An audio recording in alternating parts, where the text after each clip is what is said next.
जी जी, अरशद नदीम हमारा कौमी हीरो है।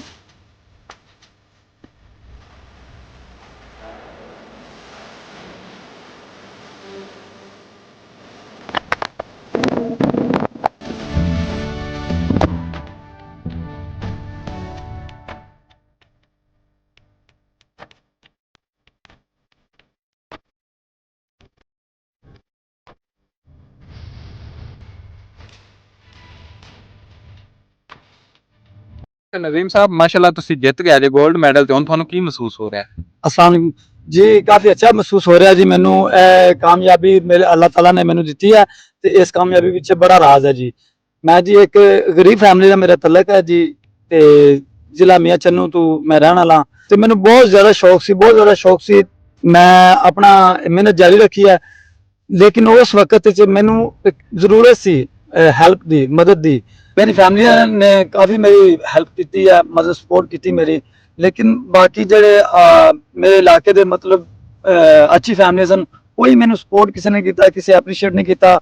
ਉਹਨਾਂ ਅਲਹਮਦੁਲਿਲਾ ਅੱਲਾਹ ਤਾਲਾ ਨੇ ਮੈਨੂੰ ਕਾਮਯਾਬ ਕੀਤਾ ਹੈ ਤੇ ਹੁਣ ਸਾਡੀ ਹਕੂਮਤ ਗਵਰਨਮੈਂਟ ਮੈਨੂੰ ਸਪੋਰਟ ਕਰ ਰਹੀ ਹੈ ਲੇਕਿਨ ਅੱਲਾਹ ਤਾਲਾ ਦੀ ਬੜੀ ਬੜੀ ਮਿਹਰਬਾਨੀ ਨਵਾਜ਼ਿਸ਼ ਹੈ ਕਿ ਉਹਨਾਂ ਨੇ ਮੈਨੂੰ ਕਾਮਯਾਬ ਕੀਤਾ। ਇਸ ਮੇਰੀ ਗਵਰਨਮੈਂਟ ਅੱਗੇ ਇਹੀ ਅਪੀਲ ਹੈ ਜੀ ਮੇਰੇ ਵਰਗੇ ਕਈ ਅਰਸ਼ਦ ਨਦੀਮ ਫਿਰਦੇ ਨੇ ਗਲੀਆਂ 'ਚ ਮੁਹੱਲਿਆਂ 'ਚ ਲੇਕਿਨ ਉਹਨਾਂ ਨੂੰ ਕੋਈ ਸਪੋਰਟ ਨਹੀਂ ਹੈ। ਮੈਂ ਗਵਰਨਮੈਂਟ ਅੱਗੇ ਅਪੀਲ ਕਰਨਾ ਕਿ ਐਸੇ ਬੱਚਿਆਂ ਨੂੰ ਐਸੇ ਹੀਰਿਆਂ ਨੂੰ ਉਹਨਾਂ ਨੂੰ ਸਪੋਰਟ ਕੀਤੀ ਜਾਏ ਤਾਂ ਕਿ ਉਹ ਆਪਣੀ ਜਿਹੜੀ ਕੋਸ਼ਿਸ਼ ਕਰ ਰਹੇ ਨੇ ਮਿਹਨਤ ਕਰ ਰਹੇ ਨੇ ਜੋ ਸ਼ੌਕ ਰੱਖਦੇ ਨੇ ਉਹਦੇ ਵਿੱਚ ਕਾਮਯਾਬ ਹੋਣ। ਅੱਛਾ ਨਦੀਮ ਸਾਹਿਬ ਮੇਰਾ ਆਖਰੀ ਸਵਾਲ ਇਹ ਹੈ ਕਿ ਜਿਹੜੇ ਤੁਹਾਨੂੰ ਇਨਾਮਾਤ ਮਿਲੇ ਨੇ ਤੁਸੀਂ ਉਹਨਾਂ ਦਾ ਕੀ ਕਰੋਗੇ?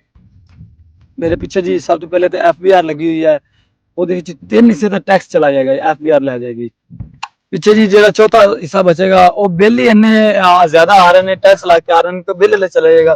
ਪਿੱਛੇ ਮੇਰੇ ਕੋਲ ਅਗਰ ਕੁਝ ਬਚੇਗਾ ਉਹ ਆ ਜੀ ਛੋਟੀ ਹੈ ਬਾਕੀ ਤੁਹਾਡੇ ਕੋਲ ਪਹਿਲੇ ਵਾਲਾ ਅਰਸ਼ਦ ਨਦੀਮ ਬਚੇਗਾ ਇਸ ਤੋਂ ਇਲਾਵਾ ਕੁਛ ਨਹੀਂ ਮੇਰੇ ਕੋਲ। ਨਾਜ਼ਰੀਨ ਹੁਣ ਮੇਰੇ ਨਾਲ ਮੌਜੂਦ ਨੇ ਵਜ਼ੀਰ ਆਲਾ ਪੰਜਾਬ ਮਰੀਮ ਨਵਾਜ਼ ਸਾਹਿਬਾ ਤੇ ਹੁਣ ਮੈਂ ਇਹਨਾਂ ਕੋਲ ਪੁੱਛਣਾ ਕਿ ਇਹਨਾਂ ਨੇ ਅਰਸ਼ਦ ਨਦੀਮ ਵਾਸਤੇ ਕਿੰਨੇ ਇਨਾਮ ਦਾ ਐਲਾਨ ਕੀਤਾ ਹੈ। अस्सलाम वालेकुम मैडम। वालेकुम सलाम। जी जी, अरशद नदीम हमारा कौमी हीरो है और अरशद नदीम ने पाकिस्तान का नाम रोशन किया है और मैं अरशद नदीम को 10 करोड़ का इनाम देती हूँ। ਮੈਡਮ ਜਦੋਂ ਅਰਸ਼ਦ ਨਦੀਮ ਸਟਰਗਲ ਕਰ ਰਿਹਾ ਸੀ ਉਹਦੇ ਕੋਲ ਪੈਸੇ ਨਹੀਂ ਸਨ ਵਸਾਇਲ ਨਹੀਂ ਸਨ ਤੇ ਉਦੋਂ ਪੰਜਾਬ ਹਕੂਮਤ ਨੇ ਉਹਨਾਂ ਦੇ ਵਾਸਤੇ ਕੀ ਇਕਦਾਮਾਤ ਕੀਤੇ ਸਨ ਇਹਦੇ ਤੇ ਥੋੜੀ ਬਰੀਫਿੰਗ ਦੇ ਦਿਓ।